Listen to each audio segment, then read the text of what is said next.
All right, Carl Thomas, good to have you back on the program. How are you doing?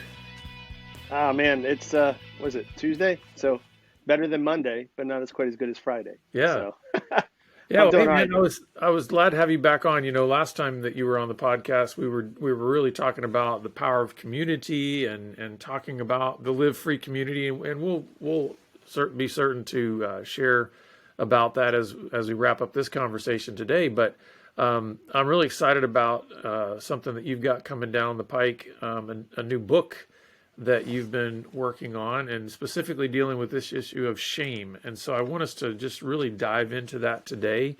Um, you've got a title on this book, When Shame Gets Real, and then a new way to talk about sex, porn, and masturbation. And so I know that while we're having this conversation right now, the book isn't out yet, but I want to talk about like what led to this writing. Why did you feel the need to write a book about shame? So it's that's a it's a kind of I'll try to keep it simple, but I mean I've always wanted to write. I like to write, right? And I've always wanted to write a book of some sort. It was kind of like a bucket list item, but it's never been to the point where I said, oh, I have to do this because I'm not trying out to be some sort of influencer. I'm not trying to create a speaking a speaking business. Like, I don't care about all that stuff and way too busy with everything else going on. So, but then a publisher approached me and said, hey, I read one of your articles on Triple X Church, actually, in this case. And he asked me if I'd be interested in writing a book. And I said to him, sure, tell me more. So he told me more, and he asked me what I wanted to write on. And it's funny, over the years, when I've thought to myself fancifully, I think that's a word, or fancy, yeah, whatever. But hey, what would I write on? The topics have shifted, right? Like, this would be kind of cool to write on. This would be kind of cool to write on. But over the past 3 years, working especially really hands-on in the communities that we've built with Live Free and small groups online and these other things where I'm working directly with people. Shame has this idea, or this topic is shame, has just constantly presented itself, and I constantly feel like I'm kicking the curb, when I'm talking to guys about it, because just so many of them they just can't seem to get past it, Yeah. right? And I can see. I'm not saying I'm omniscient or anything, but I can see what they can't see, if that makes sense. Like, I'm looking at them saying, man, you're so close. And this thing that you're holding on to, it's nonsense. You don't need to be holding on to this so tight. You can let this go. It's okay. And a lot of these guys they can't see that, right? They just literally can't see it. It's almost like they're blind to that idea that this is something they don't need to hold on to. And I'm convinced that with a lot of these people, a lot of these men and women, um, that's what's keeping them trapped more than anything, is the fact that they refuse to let go of the shame. They're willing to show up to group, they're willing to do a course, they're willing to meet a counselor, but they're just not willing to let go of the shame. Yeah. And that keeps them stuck. So that's become a huge passion point for me. And when this opportunity came up, I said, yeah, this is something I definitely have been wrestling with over the past 24 to 36 months, hardcore. And I'd love to do something about it. So, while I know that we may get into this, there's lots of sort of layers to shame. How would you give somebody sort of kind of overarching definition when you say shame, especially as it applies to what you're talking about in terms of sexual brokenness? What do you even mean? What are you talking about? How would you define shame? Yeah, so we actually talk about this in the book, and I think that's one of the things that makes it so tricky when we're talking about shame, because we have so many bad definitions for it, or so many misunderstandings exactly what shame is. And so, in a nutshell, and you've probably heard this before, but guilt, for instance, I'm not saying guilt's always good. There's definitely toxic guilt, right? But guilt's feeling bad about what you did, and shame is feeling bad about what you are, right? So, hey, I looked at porn.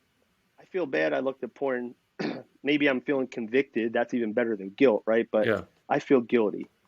Shame is, I looked at porn. I'm such a scumball, right? No, Hmm. no, you didn't do a good thing, but that doesn't change who you are, right? So that's how I define define shame in a very basic way, but at the end of the day, shame's a feeling too, and therefore it's not something that we feel subject to it, but we don't need to be because it's like any other feeling. It's just the way our brain is processing the emotions and the things happening in the moment, and we're free to either embrace that feeling or reject it or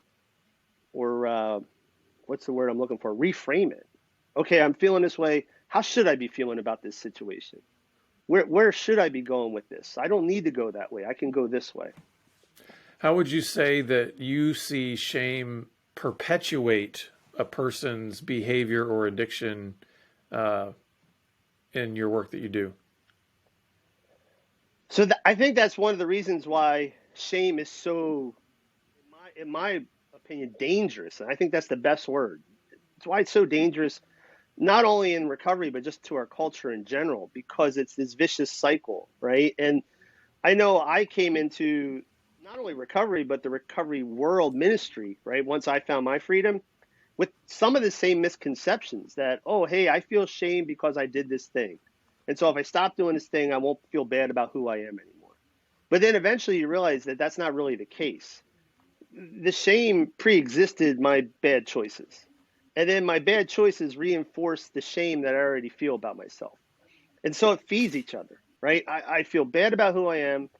And so because of that, I'm going to go do this, right? I'm going to go escape using this method of whatever you want to call it, right? I'm going to go look at porn. I'm going to go hook up with a prostitute. I'm going to feel worthy for a second or a moment. And then right afterwards, I am a scumball, right? And now you're right back in it. Now I'm feeling twice as bad. So now I'm going to go act out again to try to just numb that horrible feeling. And it just perpetuates and perpetuates and perpetuates. And if you don't break the shame, you're just going to keep coming back to that same old sauce every time. Why do you think that shame seems to be so powerful around issues of sexuality?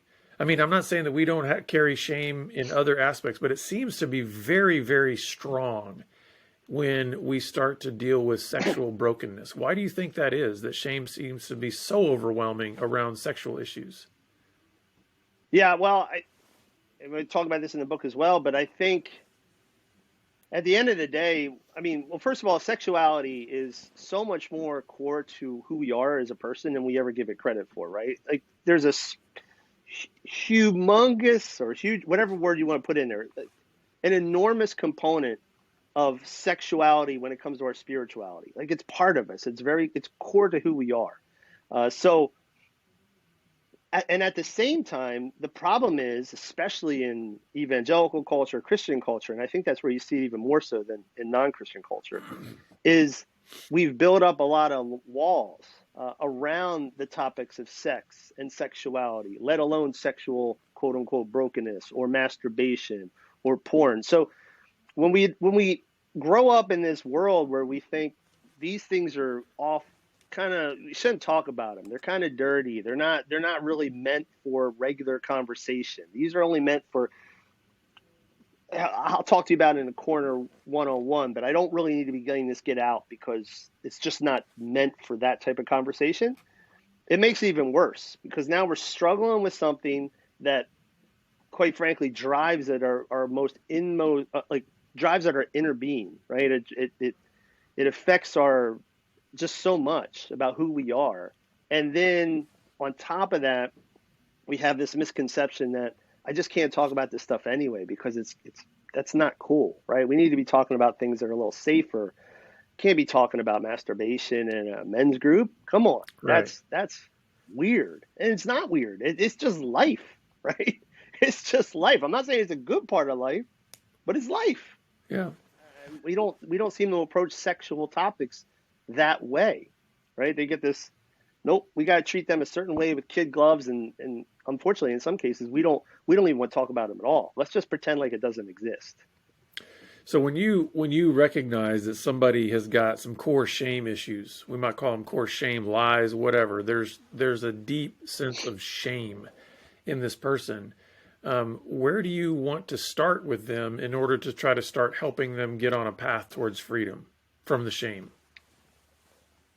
Yeah, so I mean, honestly, that is that is the that is the main thing is how do you A, how do you identify the sources of shame in your life, and B, how do you deal with them? And honestly, that's where things like counseling really can come into play, right? Because a lot of times we're talking about things that have been with us since we've been 3, 4, 5 years old. They're in the book. I say that, not saying this is all the time, but for me, from what I've seen and from what I've read, one of the best places to start when it comes to trying to identify the sources of shame in your life, or basically where these shameful feelings originate from, is look at the relationships in your life and look at the ones that are built on conditional love.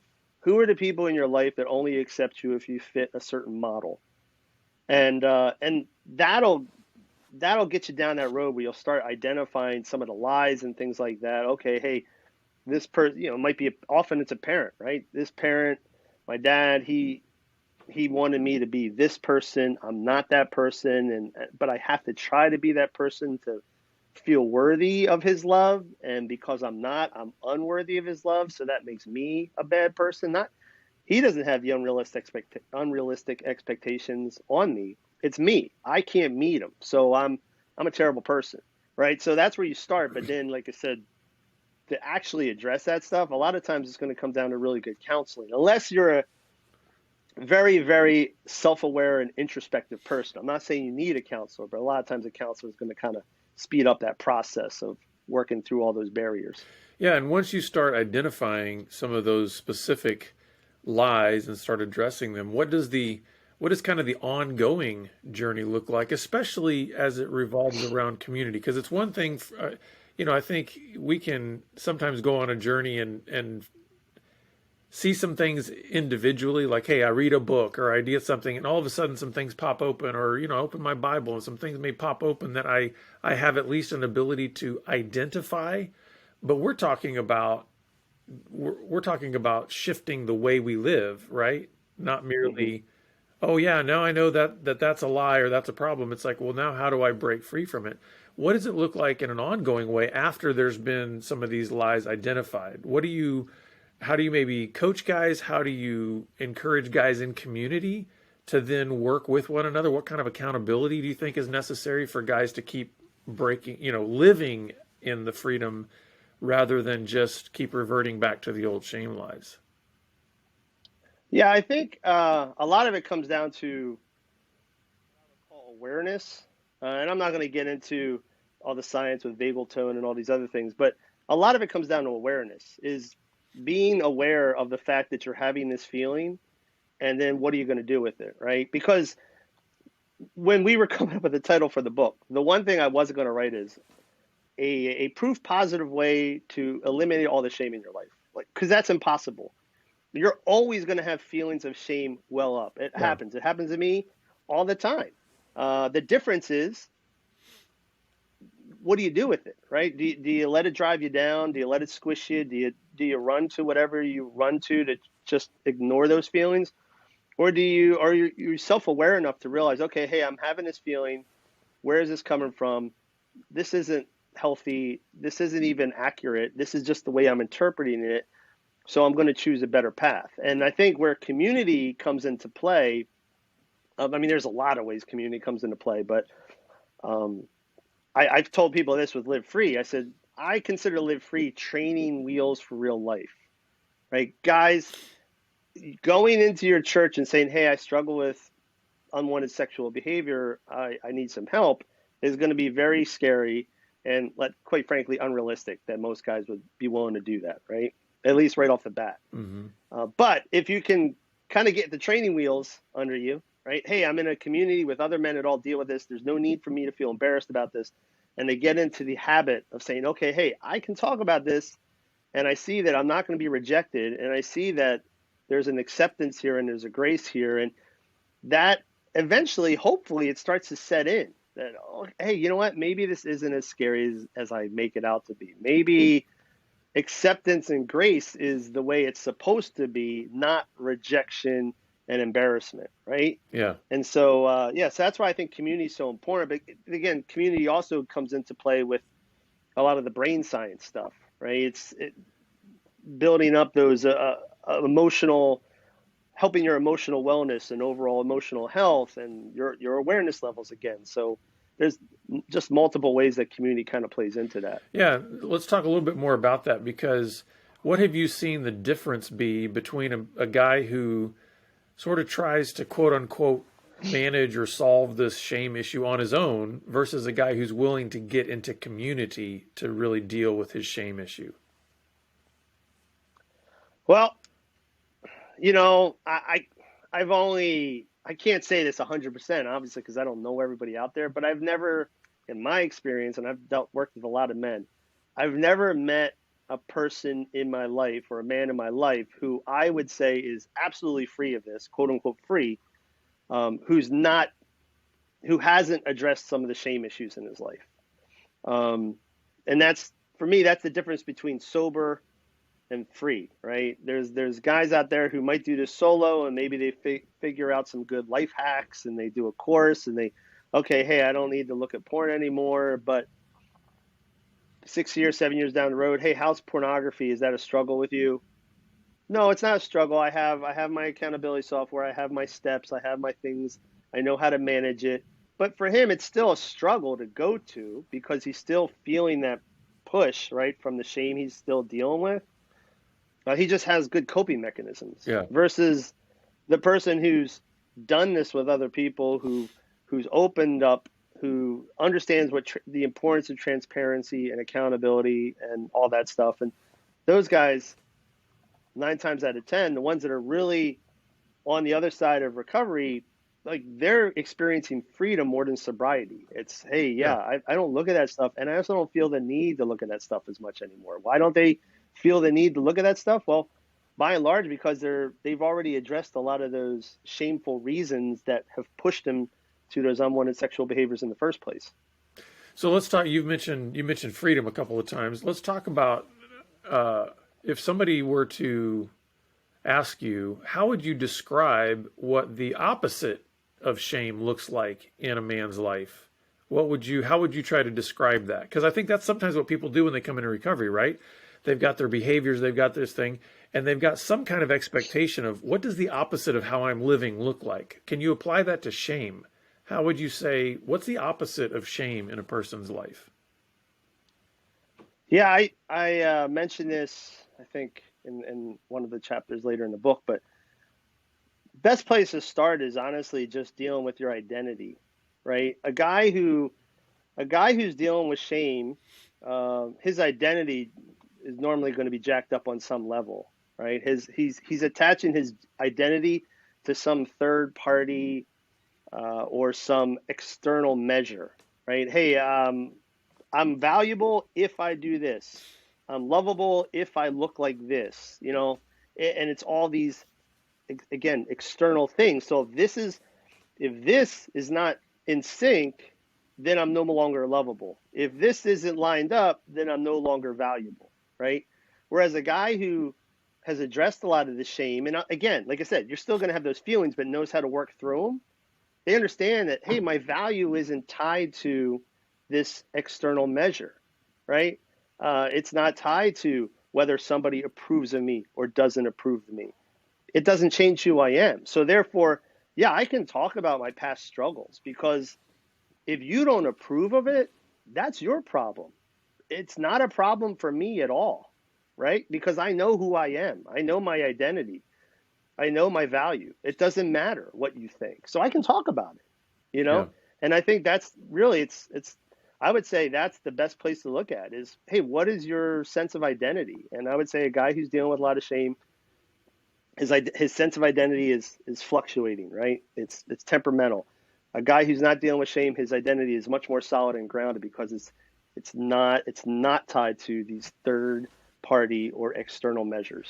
So what do you see what role does God's grace play in someone breaking free from shame? Because when you're talking about identity, I go there. I go to our maker, right? So Yeah. what role does God's grace though play? Because I mean, there's a lot of Christian men that they're drowning in shame and they're Yep. blinded to their true identity. How does God's grace help them on the journey?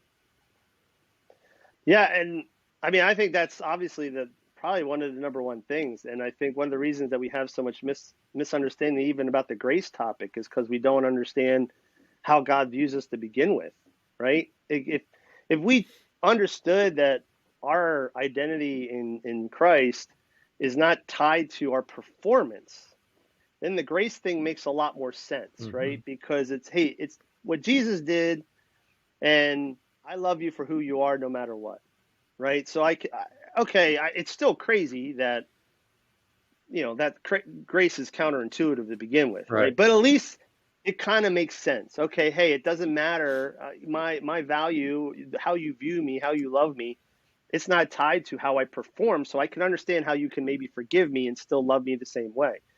But when we don't understand that, a lot of Christians don't understand that, is no, God loves me, but he loves me as long as I perform, right?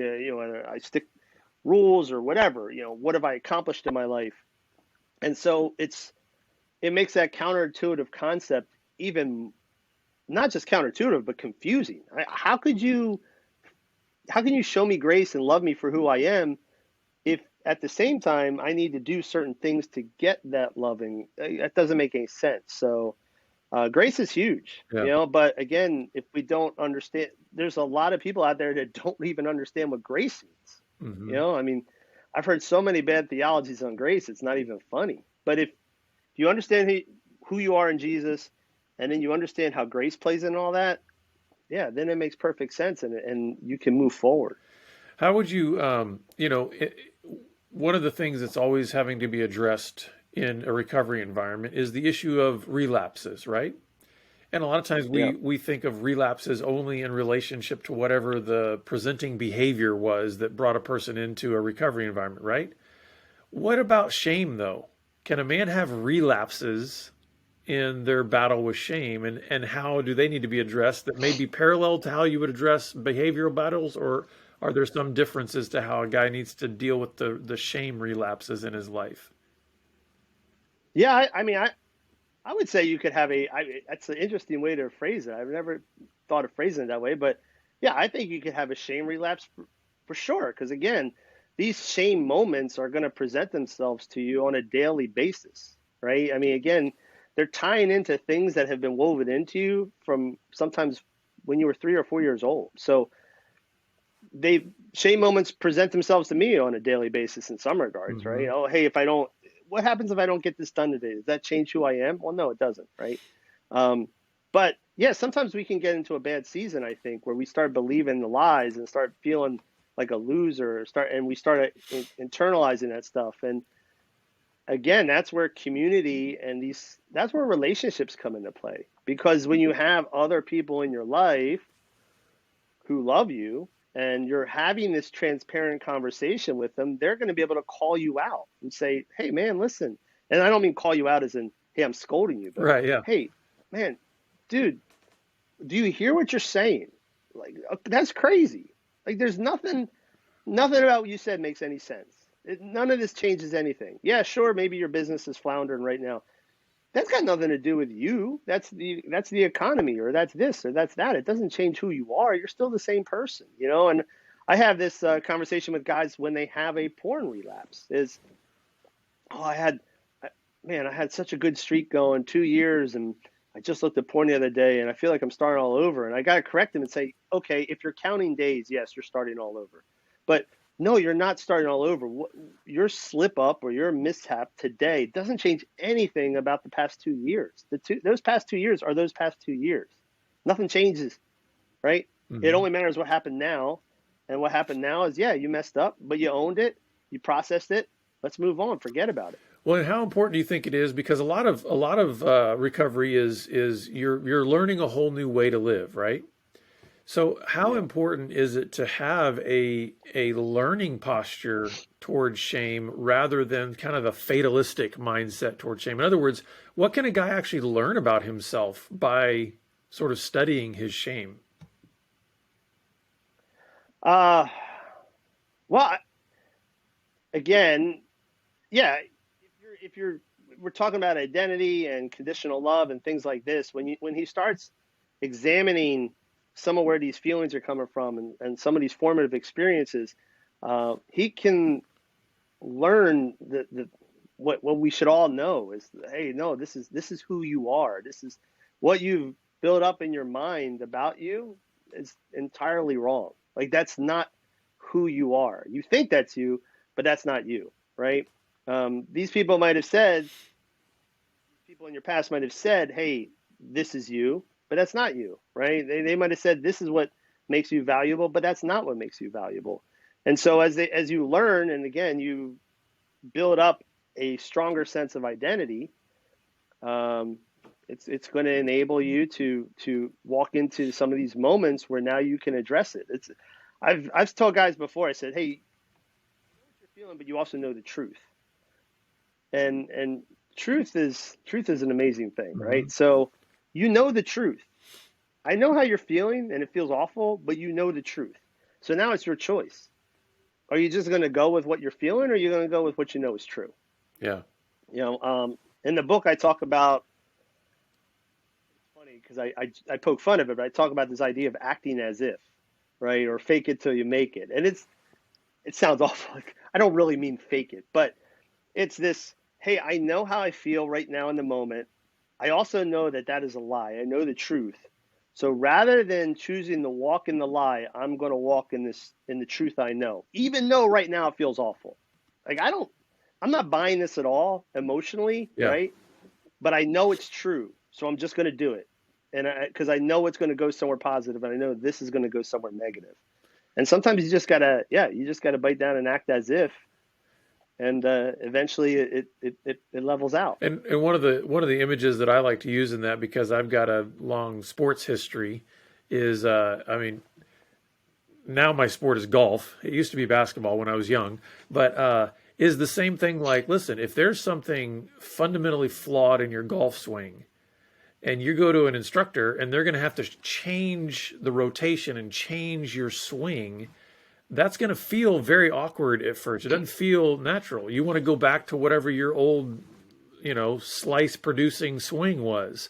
Instead of like, okay, I'm going to have to do something, like you said, act as if, right? I'm going to have to do something on a different way. I'm going to have to take a swing in a different way in order to actually correct that. And for a while, it will not feel natural. It won't feel right. And that's, to me, a little bit of what you're Right. saying there is you're going to have to do some things and tell yourself some things and act in certain ways that align with truth, even though at first it feels very awkward and maybe even kind of mechanical.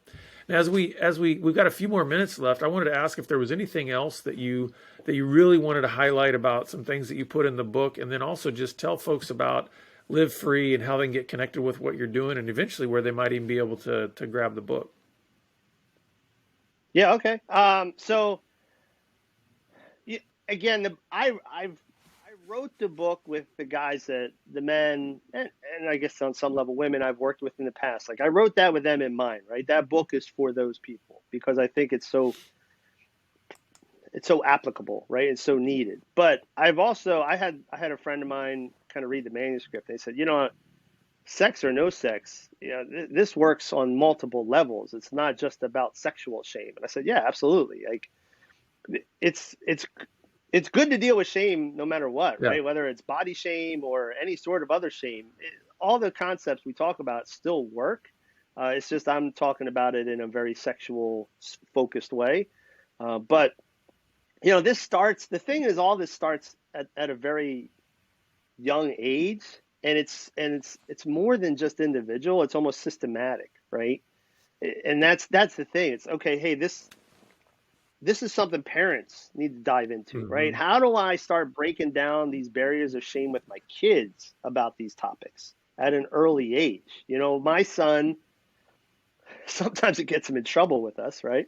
But my son has no shame talking about some of this stuff, right, with us. Like because I've made it very clear to him, buddy, you don't need to feel embarrassed about this stuff, right? I mean, he's told me, yeah, this kid at school, he said this to me, you know? Great. I mean, that's terrible that he said it, but I'm glad you're telling me, right? So parents need to deal with this, churches especially, right? It's like, okay, why do we, I joke around with some recovery pastors that I've talked to in the past, and I said, here's the classic uh, hard and rock and a hard place situation for a church. Hey, we have this large congregation. And we know statistically that there are a ton of men out here dealing with porn. So what are we going to do? Well, either we can ignore it.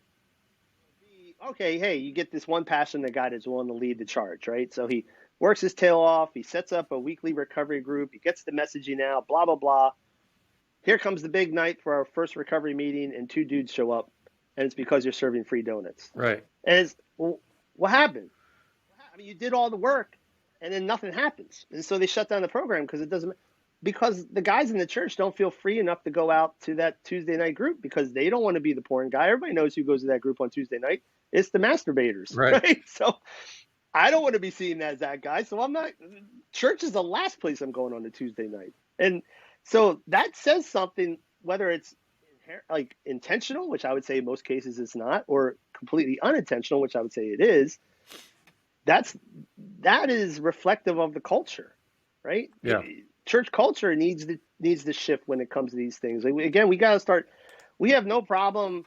Hey, we're going to have a Dave Ramsey workshop. Okay, everybody who's living paycheck to paycheck, come on out. Everybody shows up, right? Nobody cares about a minute they live paycheck to paycheck, right? Or maybe we have a fitness thing. Less people come out, but it has nothing to do with the shame. It has more to do with the fact that they just don't want to do the exercising or the eating right, right? Right. All these things are a form of dysfunction in our life, right? We're financially dysfunctional, health-wise, we're dysfunctional, but sexuality, let's stay away from that one, right? And no, man. I understand because it involves private parts. It's a little more sensitive up here. Yeah. But the reality is, it's life. It's life, and we need to deal with it just like we deal with other aspects of life. So yeah, I mean, the book's for a wider audience than just people to struggle with porn. It's all sorts of things. Yeah. And where can people get information about Live Free, and where might they be able to get the book? So if you go to whenshamegetsreal.com, you can go there today. You can sign with me on the basically the Get Notified list, and also download the first chapter for free. So I would recommend someone does that. And then Live Free, you go to livefreecommunity.org. That's for men. We also have livefreewives.org for spouses, because spouses deal with a lot of shame as well. Right. Hey, again, going back to this, what does it say about me? My husband has this issue. What's that say about me? It says nothing about you, right? But spouses deal with shame. So either of those websites you can go to, learn more about what we do. And if you want to sign up for Live Free Community, there's a sign up link there, and it's, a couple clicks and you're in. Awesome. Well, hey man, Carl, we appreciate this. Appreciate you doing this work. And thanks for being with us today on the program. Hey, thanks, man. I appreciate being on here. Yeah. Well, and listeners and viewers, we're going to put all those links in the show notes today, but check out Live Free Community and the book. And we're glad that you've been with us, and we look forward to seeing you back here again next time on the Pure Sex Radio program. Take care.